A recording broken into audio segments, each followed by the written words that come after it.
дает толчок к написанию песни?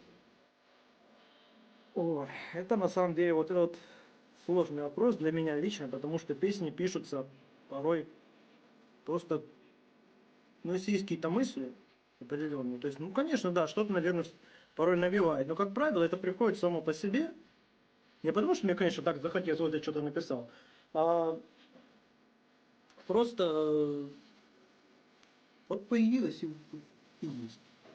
Самое деле. Получается порой, вот, ну, так, ну, может быть, для меня это очень хорошо, кому-то может не особо нравится. Но я считаю, что выходит неплохо порой. Вот. А так, определенного я, например, за собой не замечал такое, чтобы что-то на меня повлияло. Пишется и пишется. Ну, наверное, музыка тоже, конечно, влияет. Если я, например, послушаю какую-то песню хорошую, смысловую, я начинаю уже размышлять на какие-то такие темы, и, может быть, какое-то ответвление происходит тоже, типа, своего взгляда на проблему, например, в той или иной песне. Но это не говорит о том, что я там что-то где-то собирал.